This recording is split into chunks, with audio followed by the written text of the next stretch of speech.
प्रभु यीशु मसीह के मधुर और मीठे नाम में आज दिनांक 11 सितंबर दिन रविवार को हम आप सब अपन के श्रोताओं का हार्दिक स्वागत करते हैं। आज के दिन के लिए जो वचन है वो लिया गया है हबक्कुक की पुस्तक उसका 3 अध्याय उसका 19 पद। वचन इस प्रकार से कहता है, यहोवा परमेश्वर मेरा बल मूल है, वह मेरे पाँव हिरणों के समान बना देता है, वह मुझको मेरे ऊंचे स्थान पर चलाता है। प्रभु में प्रिय लोगों, हिरण के पैर विशेष और मजबूत होते हैं और वे आसानी से पहाड़ों पर चढ़ने में हिरण की मदद करते हैं।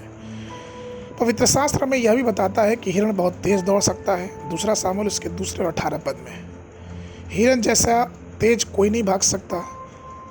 वैसे भी जैसे हिरण बहुत तेज भागता है, आज मनुष्य या फिर वो कोई भी मनुष्य क्यों ना हो, धन के लोभ के पीछे बहुत तेज भागता है। पहला तीमुथियुस की पत्री उसका 6 अध्याय 9 से 11 पद तक। कई मनुष्य ऐसे हैं जो यौन अभिलाषाओं के या फिर जीविका के या फिर जवानी की अभिलाषाओं में उसके पीछे भागते हैं। दूसरा तीमुथियुस की पत्री उसका 2 अध्याय उसका 22 पद। और इन सब बातों के बावजूद जो हम यीशु मसीह को मानते हैं, हमें चाहिए कि हम परमेश्वर के पीछे दौड़ने वाले होने चाहिए। इब्रानियों की पुस्तक उसका 12 अध्याय 1 पद। यह हमारे आत्मिक चरणों को हिरणों के पैरों की तरह बनाना चाहता है और हमको ऊंची पहाड़ियों और छोटी पहाड़ियों हर प्रकार की बातों से वो हमें लेके जाना चाहता है। पहला कुरिन्थियों की पत्री उसके 9 के 24 पद में वचन कहता है, क्या तुम नहीं जानते कि दौड़ में तो दौड़ते सब हैं, परंतु इनाम एक ही ले जाता है। तुम भी वैसे ही दौड़ो कि तुम जीतो।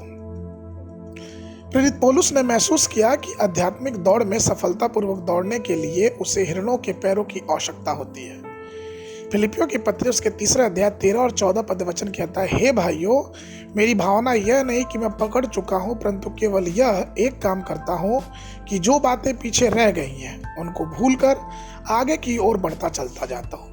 निशानों की ओर दौड़ते चला जाता हूँ ताकि वह इनाम पाऊं जिसके लिए परमेश्वर ने मुझे मसीह यीशु में ऊपर बुलाया है। प्रभु में प्रियो, जिस प्रकार से हिरण की भांति जैसे हिरण ऊंची ऊंची छलांग लेके बहुत ऊंचे उठते जाते हैं, वैसे ही परमेश्वर चाहता है कि हम भी पवित्रता में परमेश्वर की पवित्रता की गहराई में और भी ऊंचे स्तर पे बढ़ते जाएं। कालेब ने, जिसके पांव मृग के समान थे, जब वो 75 वर्ष का था, तभी भी वो दृढ़ विश्वास के साथ यह कह सकता था कि यह जो पहाड़ है वो मुझे दे दो, क्योंकि मेरे साथ परमेश्वर और मैं यहाँ रह सकता हूँ। 120 वर्ष की आयु में भी मूसा के पांव मजबूत थे और उसकी दृष्टि कभी कम नहीं हुई। मूसा के पांव भी हिरण के समान थे और यहाँ तक कि परमेश्वर के वादे को उसने 120 वर्ष की उम्र में भी पूरा किया। तो परमेश्वर ने प्रिय लोगों, हमारे पास क्या हमारा पैर मजबूत है? और अगर मजबूत है तो क्या हम पहाड़ों अर्थात परिस्थितियों के विपरीत अनुकूल होने के बाद भी क्या हम अपने जीवन के सफर को जारी रखते हैं? क्या हम अपने सेवकाई को जारी रखते हैं?